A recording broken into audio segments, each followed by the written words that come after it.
आईपा को बहुत बहुत धन्यवाद देता हूँ।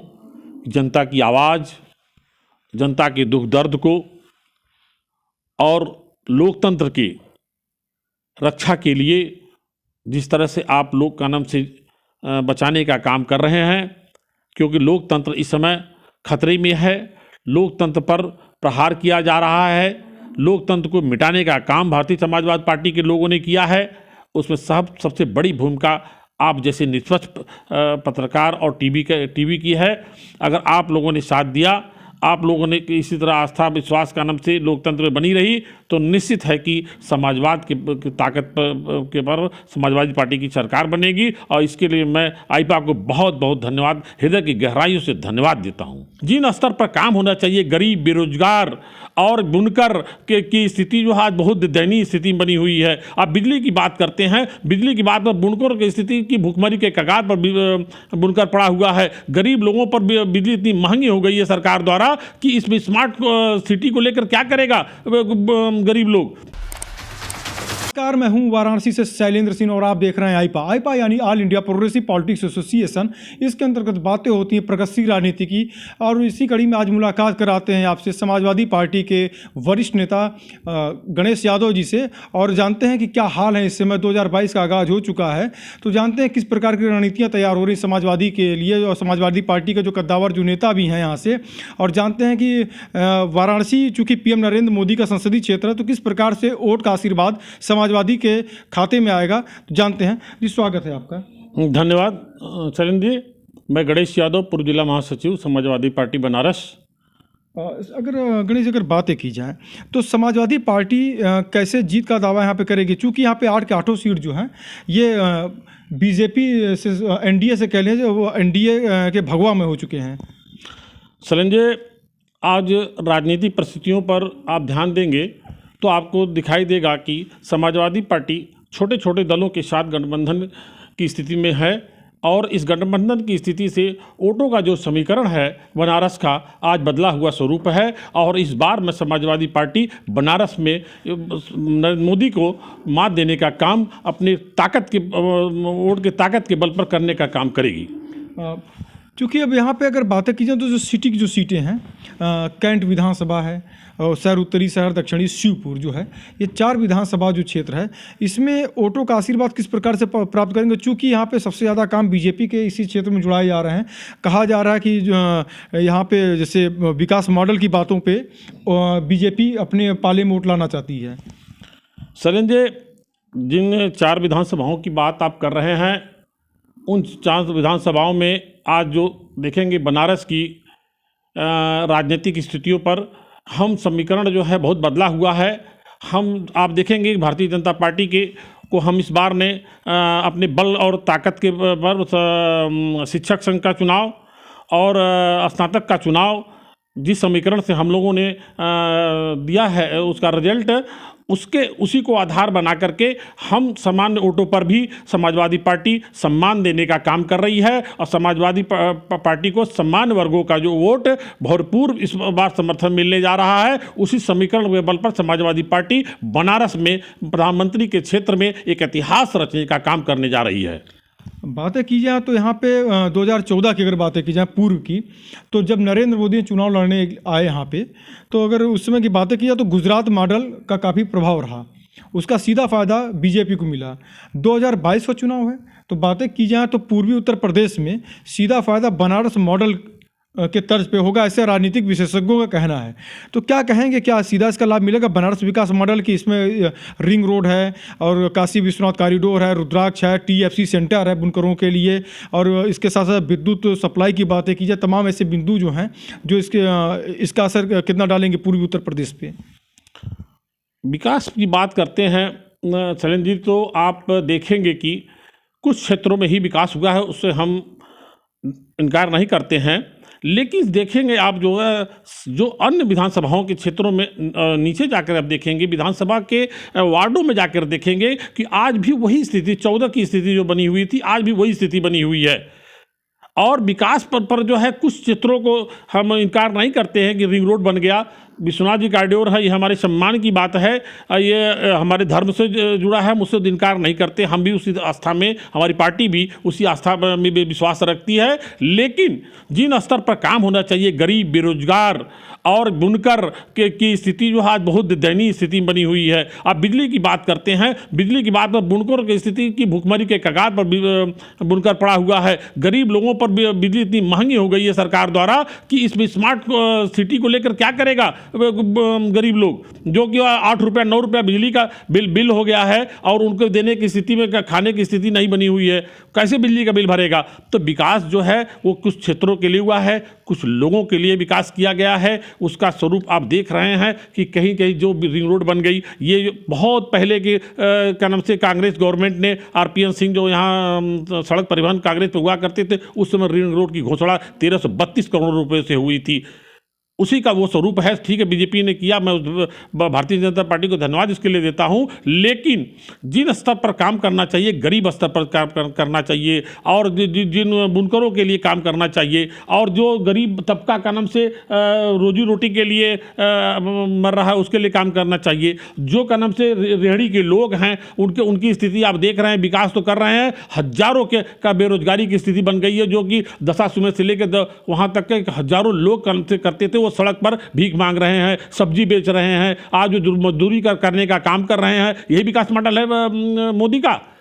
तो हमको रोजगार चाहिए, हमको भूख चाहिए, हमको क्या नाम से लोगों के लिए सुविधाएं चाहिए, जो कि सामान्य जीवन में अपने जीवन जी सके और अपने जीवन स्तर को उठावे।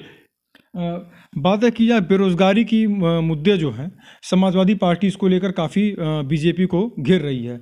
स्किल इंडिया के माध्यम से नवयुवकों को जो है, बेरोजगारों को स्वावलंबी बनाने की योजनाएं की गई हैं।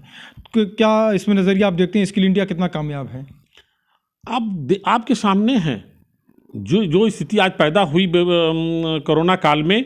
कम से कम हमको लगता है 2.5 से 3 करोड़ लोग जो है IT सेल से कर्म से वापस आ गए, और आज जो है कर्म से कहीं चाय की दुकान बना रहे हैं। आप 80 पर देखेंगे इंजीनियर साहब चाय बेच रहे हैं। ये उसका उदाहरण है। तो आप जो है बेरोजगारी की बात कर रहे हैं, तो आप उनको देखिए ना कि कितने लोग बेरोजगार है। क्या आपने दिया, कि कितना लोगों को रोजगार आपने दिया है? कहीं आप भी क्षेत्र में जा रहे होंगे, कितने लोगों को रोजगार पैदा मिला, आपको शायद हमसे ज़्यादा जानकारी होगी। और बिजली के क्षेत्र में कर रहे हैं, तो बिजली हमारा पहले ही मैं आपको बता चुका हूँ, हमारी समाजवादी पार्टी 300 यूनिट बिजली देने का काम करने जा रही है। और जो गरीब तबका जो है बिजली नहीं दे पा रहा था, उसको सरकार अन्य स्रोतों से देने का काम हमारे समाजवादी पार्टी के राष्ट्रीय अध्यक्ष, हम लोग के यशस्वी का नाम से पूर्व मुख्यमंत्री अखिलेश यादव करने जा रहे हैं। उसके बल पर हम जनता के बीच में जाने का काम कर रहे हैं। और जैसे ये सरकार हमारी बनेगी, हम लोगों ने कहा है कि 10 लाख बेरोजगारों को हम लोग रोजगार देने का काम करेंगे। पूर्व की अगर बातें की जाए, इससे अब चूँकि यहाँ का जो कैंट विधानसभा है, लगातार बीजेपी कई वर्षों से यहाँ पे उनके MLA जीतते चले आ रहे हैं, एक ही परिवार से। उसके साथ साथ अगर बातें की जाए, शहर दक्षिणी का जो क्षेत्र रहा है, तो वहाँ पे भी बीजेपी का कब्जा रहा पूर्व के कई वर्षों से। तो इन दो विधानसभाओं में क्या रणनीति होंगी, किस प्रकार से आप करेंगे? चूँकि एक में काशी विश्वनाथ कॉरिडोर है, इसके साथ साथ कैंट की अगर बातें की जाए, तो कैंट क्षेत्र में जो डेवलप की अगर बातें की जाए, तो वहाँ भी तमाम फ्लाईओवर से लेकर डेवलपमेंट के जो उसमें जुड़ा जा रहा है कार्य। जो भारतीय समाजवादी पार्टी अपने को बेस उठ कहती है, जिसके बल पर कैंट में आप शायद समझ रहे होंगे मैं जो कहना चाहता हूँ, उसको माननीय हमारे राष्ट्रीय अध्यक्ष ने सम्मान देने का काम किया है। उनको अपने पार्टी में सहभागिता देने का काम किया है, टिकट देने का काम किया है। और हम जो है उनके बल पर, उनके सम्मान की रक्षा के लिए जो उनको इस सरकार में उपेक्षित किया गया है, समाजवादी पार्टी ने वादा किया है कि हम आपको सम्मान देने का काम करेंगे। वही लोग इस बार दक्षिणी में और कैंट में और हमारे अन्य विधानसभाओं में हमको कलम से सहयोग देने का काम करने जा रहे हैं। उसके बल पर मैं दक्षिणी और कैंट और उत्तरी को भी मैं जीतने जा रहा हूं। ये मैं आपको आज ही वादा कर दे रहा हूं। समद अंसारी 2007 में यहाँ पे चुनाव जीतते हैं। उसके बाद 2012 से सर उत्तरी में बीजेपी का कब्जा हो जाता है। 2017 में पुनः बीजेपी की जीत जाते हैं। 17 और इसके साथ साथ अगर बातें की जाए, जो सर उत्तरी का जो क्षेत्र है, सर उत्तरी में किस प्रकार से, किस नज़रिए पे आप देखते हैं? और खासकर बुनकरों की अगर बातें की जाए, उत्तरी दक्षिणी कैंट का जो क्षेत्र जो है, अल्पसंख्यक वर्ग के जो लोग हैं, जो बनारसी साड़ी एक विशेष पहचान बना चुकी थी, तो किस नज़रिए में देखते हैं बनारसी साड़ी उद्योग को और अल्पसंख्यकों को? बनारसी साड़ी उद्योग की जो स्थिति है, शैलेंद्र जी, वो इतनी ख़राब स्थिति में हो गई है, उनके कारीगर, उनके बुनकर आज जो है मजदूरी का काम करने, हुआ फरसा फेंकने का काम कर रहे हैं, और जो है रिक्शा चलाने का काम हमारे अल्पसंख्यक वर्ग के लोग कर रहे हैं।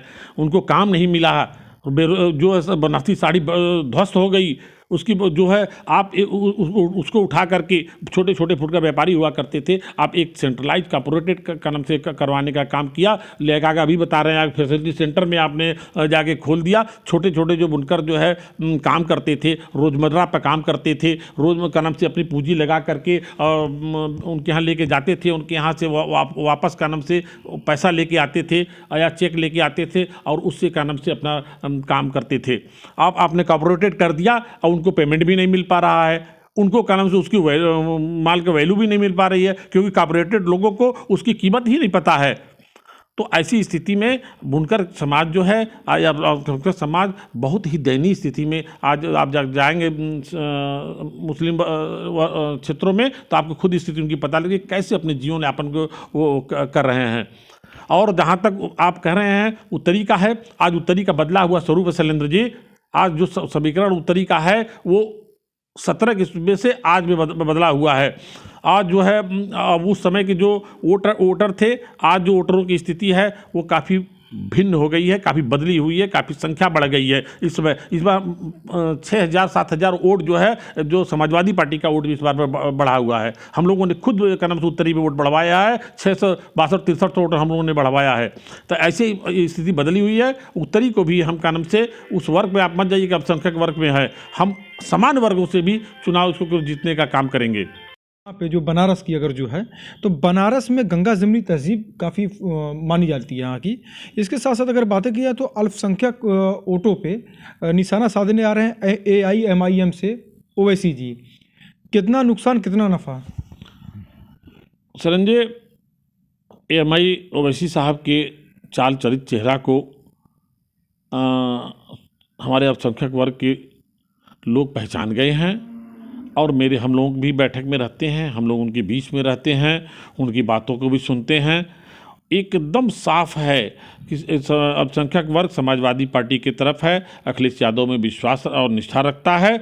ओवैसी का क्या है, यहाँ जमानत जब्त हो जाएगी और ओवैसी यहाँ पर को वापस जाना पड़ेगा। वो उत्तर प्रदेश बिहार नहीं है कि यहाँ बरगला लेंगे। यहाँ उत्तर प्रदेश के अल्पसंख्यक वर्ग के लोग जो हैं काफ़ी जागरूक हैं और अपने हित और अपने जो है प्राथमिकता को जानते हैं कि मुझे कहाँ मेरा हित है और कहाँ का हमारी सम्मान और सुरक्षित है। वो माननीय मुलायम सिंह की निष्ठा और माननीय मुलायम सिंह की वफादारी पर को जोड़ते हुए अखिलेश यादव को सम्मान देने जा रहे हैं। बातें की जाए तो प्रियंका गांधी जी भी काफ़ी मेहनत कर रही हैं, जहाँ पे जो उम्बा कांड से लेके कई जो कांड है वहाँ पे पहले पहुँचती हैं। और इसके साथ साथ हम बात करेंगे कि जो नारे होते हैं, नारे में कितना दम, चूँकि फील गुड जैसे नारे थे अटल बिहारी सरकार में, फ्लॉप साबित हुआ, मतलब कि फेल हो जाता है वहाँ पे और सरकार कांग्रेस की बन जाती है। सबका साथ सबका विकास इस समय चल रहा है। फील गुड के बाद अगर बातें की जाएं तो काम बोलता है। अगर देखा जाए तो सैकड़ा से दहाई में समाजवादी पार्टी आ जाती है। तो लड़की हूँ, लड़ सकती हूँ, सबका साथ सबका विकास, ये सब कितने मायने रखेंगे नारे में?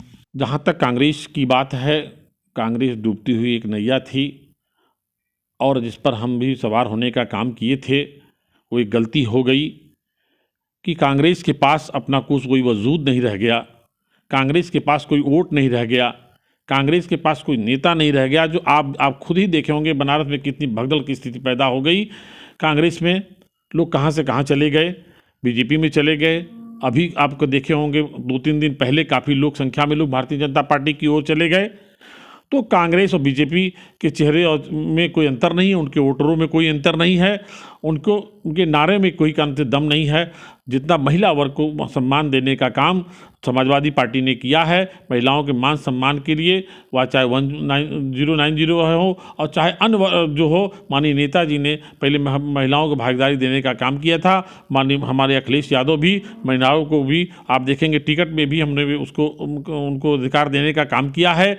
और भारतीय जनता पार्टी ने जिस तरह का चार चरित्र चहला रहा है, सबका विकास सबका साथ, अब आप कह रहे हैं, आप देख रहे हैं कि लोग खाने के लिए मरने का काम किए, कोई पूछने वाला ही कोरोना काल में नहीं था, न कोई पूछने दरवाजे पर आया।